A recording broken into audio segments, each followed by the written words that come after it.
आज का कहानी है सुनहरा हंस। एक आदमी के 3 बेटे थे। सबसे छोटा बेटा सीधा साधा था। सब उसे मूर्ख समझते और उसके साथ दुर्व्यवहार करते थे।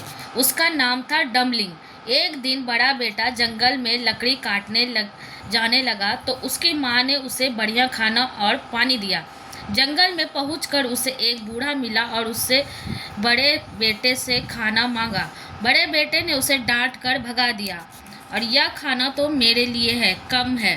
खाना खाने के बाद उसने लकड़ी काटना शुरू किया तो कुल्हाड़ी उसके पैर पर ही लग गई। वह घायल होकर घर लौट आया। दूसरा दिन दूसरा बेटा लकड़ी काटने गया। माँ ने उसे भी अच्छा खाना और पानी दिया। जंगल में फिर बूढ़ा मिला और उसे दूसरे बेटे से खाना मांगा। दूसरे बेटे ने भी उसे डांट कर भगा दिया। वह पेड़ पर लकड़ी काटने चढ़ा पर उसका पहला वार ही पैर पर लगा और वह भी घायल होकर घर आ गया। तीसरे दिन डमलिंग जंगल जाने की जिद करने लगा। पिता ने निकम्मा समझकर उसे मना किया। फिर उसकी जीत के आगे हार मानकर आज्ञा दे दी। माँ ने उसे सूखी रोटी और पानी दिया। जब डमलिंग जंगल में पहुंचा तो बूढ़ा उसके पास भी आ गया और खाना मांगने लगा।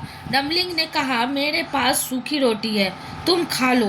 पर जब उसने रोटी की पोटली खोली तो उसमें से बढ़िया खाना निकला। बूढ़े ने डमलिंग के साथ खाना खाया और बोला, मैं तुम्हें कुछ देना चाहता हूँ। जंगल के बीच एक पुराना पेड़ है, तुम उसे काटो, तुम्हें कुछ मिलेगा। इतना कहकर बूढ़ा चला गया। डमलिंग ने जंगल के बीच पहुंचकर पेड़ काटा तो उसके कोटर में उसे शुद्ध सोने के पंख वाला हंस मिला। वह उसे लेकर राजमहल की ओर चल दिया। तीसरी लड़की भी पंख लेने आई। तब बहनों ने उसे दूर रहने का इशारा किया पर वह इशारा समझी ही नहीं। उसने अपनी दूसरी बहन को छुआ और वह भी चिपक गई। सुबह डमलिंग उठा और उसने ऐसा दिखाया कि उसे कुछ नहीं पता और राजा के महल की ओर चल दिया। लड़कियां भी उसके पीछे पीछे चलने लगी। खेतों में एक पादरी ने उसे देखा तो लड़कियों को डांटते हुए कहा, शर्म नहीं आती, एक लड़के के पीछे दौड़ती हो। जैसे ही उसने छोटी बहन को पकड़ा वह भी चिपक गया। डमलिंग अनजान बना चलता रहा। पादरी ने 2 मजदूरों को खेत में देखा और चिल्लाकर कहा, मुझे छुड़ाओ। जैसे ही वे दोनों पादरी को छुड़ाने आए वे दोनों चिपक गए। अब आगे आगे डमलिंग और पीछे पीछे 7 लोगों की कतार। जो भी देखता हैरान होता और हंसता। डमलिंग राजमहल के पास पहुंच गया।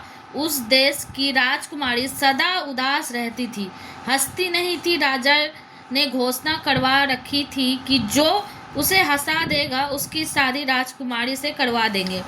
राजकुमारी ने झरोखे से डमलिंग और उसकी कतार को देखा। जैसा डमलिंग करता वैसे ही सबको करना पड़ता। यह देखकर राजकुमारी जोर जोर से हंसने लगी। राजा ने खुश होकर डमलिंग का विवाह राजकुमारी से करवा दिया और आधा राज्य भी दे दिया। इस शोर शराबे में हंस कहीं गायब हो गया और बाकी लोग भी आज़ाद होकर अपने अपने घर चले गए। इस कहानी से हमें सीख मिलती है कि दयालुता का छोटे से छोटा कार्य भी व्यर्थ नहीं जाता।